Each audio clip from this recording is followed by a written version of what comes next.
Salam jumpa kembali, salam sejahtera untuk kita semua.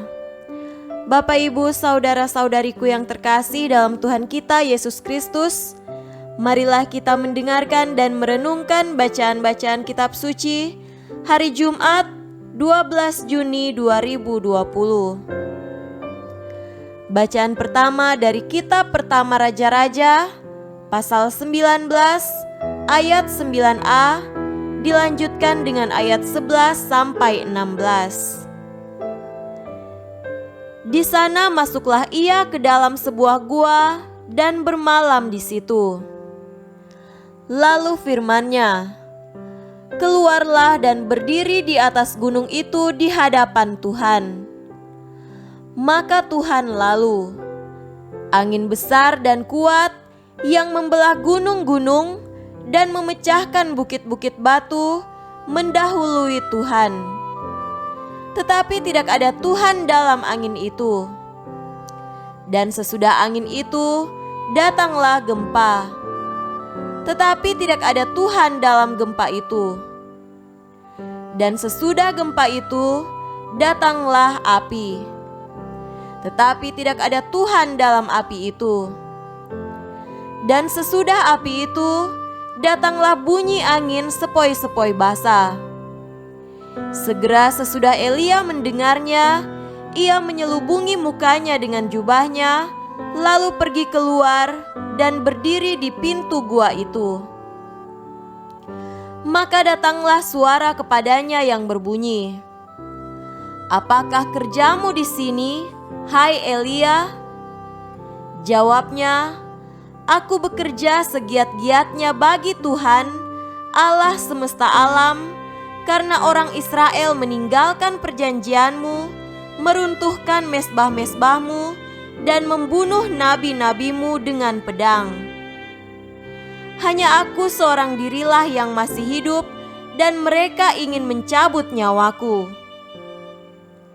Firman Tuhan kepadanya, "Pergilah, kembalilah ke jalanmu melalui padang gurun ke Damsyik, dan setelah engkau sampai, engkau harus mengurapi Hazael menjadi raja atas Aram. Juga Yehu, cucu Nimsi, haruslah kau urapi menjadi raja atas Israel, dan Elisa bin Safat dari Abel Mehola harus kau urapi menjadi nabi menggantikan engkau." Demikianlah sabda Tuhan. Syukur kepada Allah. Tuhan beserta kita sekarang dan selama-lamanya. Inilah Injil Yesus Kristus menurut Matius. Dimuliakanlah Tuhan. Injil Matius pasal 5 ayat 27 sampai 32. "Kamu telah mendengar firman, 'Jangan berzina.' Tetapi aku berkata kepadamu, setiap orang yang memandang perempuan serta menginginkannya sudah berzina dengan dia di dalam hatinya. Maka jika matamu yang kanan menyesatkan engkau, cungkilah dan buanglah itu, karena lebih baik bagimu jika satu dari anggota tubuhmu binasa daripada tubuhmu dengan utuh dicampakkan ke dalam neraka. Dan jika tanganmu yang kanan menyesatkan engkau, penggalah dan buanglah itu, karena lebih baik bagimu jika satu dari anggota tubuhmu binasa daripada tubuhmu dengan utuh masuk neraka.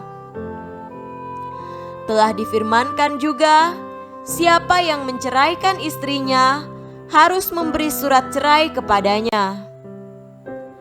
Tetapi aku berkata kepadamu, setiap orang yang menceraikan istrinya, kecuali karena zina, ia menjadikan istrinya berzina.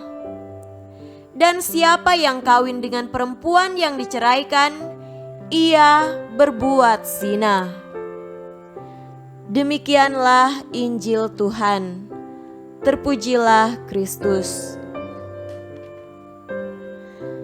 Saudara-saudariku yang terkasih dalam Tuhan kita Yesus Kristus, tema renungan kita pada hari ini adalah menemukan Tuhan.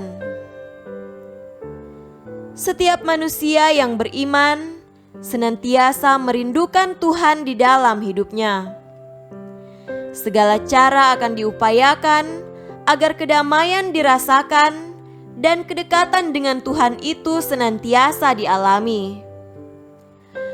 Tuhan menjadi asal dan tujuan hidup orang beriman.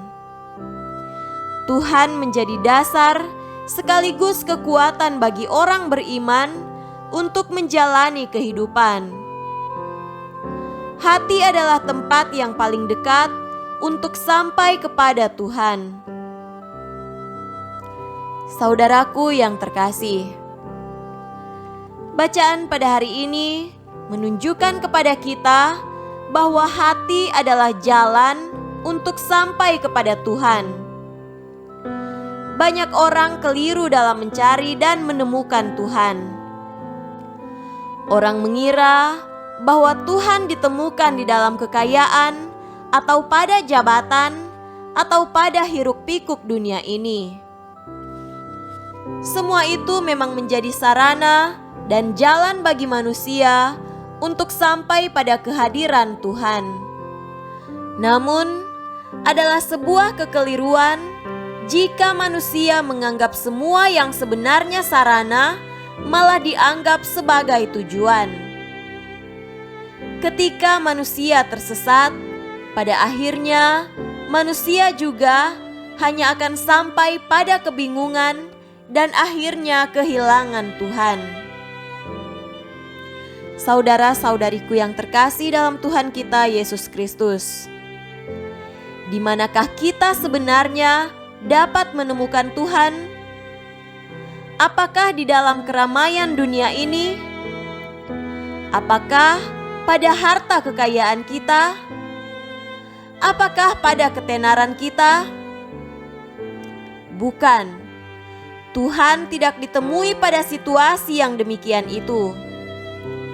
Tuhan justru hadir di dalam kesederhanaan dan ketenangan kita. Di manakah itu? Di hati kita masing-masing. Di hati kita masing-masinglah Tuhan akan hadir. Ambillah waktu untuk tenang dan sapalah Tuhan yang ada di dalam hati kita masing-masing, maka kita sekalian akan menemukan bahwa Tuhan ada di sana. Hati adalah ruang suci di mana Tuhan menyediakan diri, tinggal dan memberi kita kekuatan hidup. Tuhan tidak tinggal jauh dari hidup kita karena Tuhan sungguh dekat tinggal di dalam hati kita. Maka ketika kita mengotori hati kita dengan pikiran dan niat jahat, secara langsung kita menyakiti dan mengotori keberadaan Tuhan sendiri. Mari saudara-saudariku yang terkasih, bersihkanlah hati kita dan temuilah Tuhan di sana. Semoga demikian. Amin.